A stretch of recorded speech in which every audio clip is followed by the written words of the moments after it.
printemps de l'optimisme. L'interview by Moustique, the audio agency. Bonjour Carole Couvert. Bonjour. Qu'est-ce que l'optimisme pour vous ? L'optimisme, c'est une seconde nature.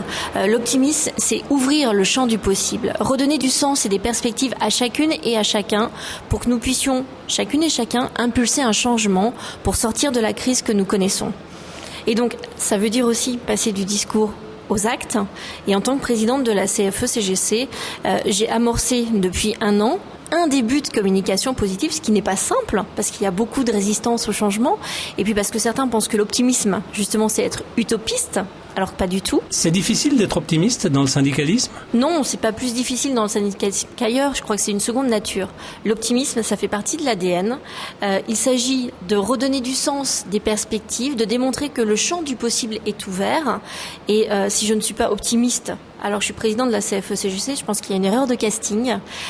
C'est fondamental de montrer qu'il faut aller de l'avant. La France a des talents. Il s'agit simplement de les mettre en valeur et c'est tout l'objectif du printemps de l'optimisme. Alors concrètement, qu'est-ce que je fais pour contribuer à cette cause-là ? Eh bien déjà la première chose, dans mon discours, dans mon programme, il y a amorcé une communication positive autour des entreprises qui relocalisent, où il fait bon vivre, qui ont une politique salariale dynamique. Et donc, pour amorcer cette communication positive, nous venons de lancer une application gratuite qui est téléchargeable sur Google Play et l'Apple Store, qui s'appelle Made in Emploi, emploi au pluriel, qui permet à chacune et à chacun, au travers de ses actes d'achat, d'acheter malin pour défendre les emplois en France. Il s'agit de passer de consommateur à consomme-acteur, de sortir de la schizophrénie du prix le plus bas, et donc de temps en temps de mettre peut-être quelques centimes d'euros ou quelques euros pour défendre les emplois en France. Cette application que nous avons lancé avec Charles Huet, qui est l'auteur du livre, permet à chacune et chacun de savoir combien il y a d'emplois en France derrière les différents produits. Ça, c'est le premier acte. Le deuxième acte, pour parler des entreprises qui bougent et qui innovent, là aussi, dans l'application, nous mettons 3 entreprises en valeur chaque mois, des entreprises différentes, des produits différents. Et puis, troisième contribution, qui va arriver au dernier trimestre 2014, ça va être notre baromètre des entreprises d'avenir. Nous allons interroger nos 160 000 adhérents, techniciens, cadres, ingénieurs, en leur demandant quelle est la qualité de vie qu'ils ont au travail, quelle est la politique salariale de l'entreprise, quel est le dialogue social. Et puis nous allons avoir un effet miroir avec les chefs d'entreprise pour ensuite remettre des prix aux entreprises qui sont les plus performantes, tout en étant à l'écoute et attentive à leurs salariés, puisqu'il s'agit de valoriser le capital humain comme on valorise les autres actifs de l'entreprise. Et donc remettre des prix pour ensuite inciter d'autres chefs d'entreprise à embrayer et à aller dans le même mouvement.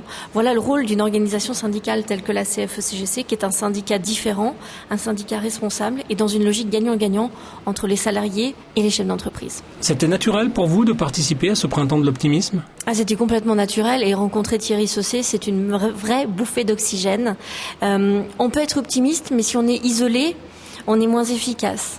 Là, avec le printemps de l'optimisme, il s'agit que nous puissions avoir un effet papillon et qu'il y ait plein de printemps de l'optimisme partout en France et que chacune et chacun mesure bien qu'il y a des atouts en France, qu'il y a un potentiel énorme et qu'il s'agit aujourd'hui de le valoriser pour que nous puissions trouver le chemin de la croissance et donc de la sortie de crise que nous connaissons dans l'intérêt, encore une fois, des entreprises, mais aussi des salariés de l'encadrement et des classes moyennes.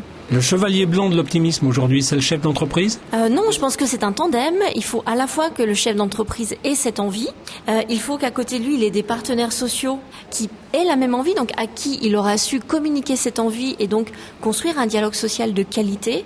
Et donc la CFE-CGC est un partenaire naturel, puisque dans le programme que j'ai présenté il y a 1 an pour être élu, il y a 3 axes. Le premier, c'est réconcilier syndicalisme et entreprise et démontrer que le dialogue social peut être un levier de performance. Le second, c'est devenir nous, CFE-CGC, le syndicat qui accompagne la création et le développement des entreprises, parce que la bataille de l'emploi, nous la gagnerons ensemble, chefs d'entreprise et salariés, nous sommes dans la même barque. Et troisième axe, c'est remettre l'homme avec un grand H au cœur de la prise de décision et donc valoriser le capital humain comme on sait valoriser les autres actifs, ce qui veut dire faire évoluer la gouvernance de l'entreprise. Et donc par rapport à votre question, c'est même un trio, chef d'entreprise, partenaires sociaux pour le dialogue social et salariés. Et ce trio doit tirer dans la même direction et c'est vraiment possible aujourd'hui. Les entreprises qui ont investi sur la qualité de vie au travail, qui misent sur le dialogue social, sont plus productives, sont plus compétitives. En revanche, nous sommes vigilants à la CFE-CGC sur le fait qu'elle renvoie l'ascenseur aux salariés au travers de dispositifs d'intéressement et de participation. C'est ça la logique gagnant-gagnant. Comment vous détectez l'optimisme chez un individu ? Ça se voit très rapidement. La première difficulté, quelqu'un d'optimiste va regarder comment contourner la difficulté, comment contourner l'obstacle, comment arriver à relever le défi. Quelqu'un de pessimiste va dire c'est pas possible, j'arrête là. Donc ça se voit très très vite.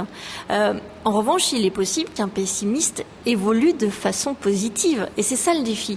Et je crois que c'est tout l'intérêt du printemps de l'optimisme, et c'est le mérite de Thierry Saucé, parce qu'il fallait oser monter cet événement alors que nous sommes dans un contexte de morosité ambiante. Et je crois que ces 5000 acteurs qui vont participer à ce printemps seront derrière 5000 à minima ambassadeurs de l'optimisme. Et les petits ruisseaux vont faire les grandes rivières, et j'espère vraiment qu'on va connaître un optimisme grandissant en France. Et chez vous, qu'est-ce qui déclenche l'optimisme ? Je crois que c'est une deuxième nature, donc il n'y a rien qui le déclenche.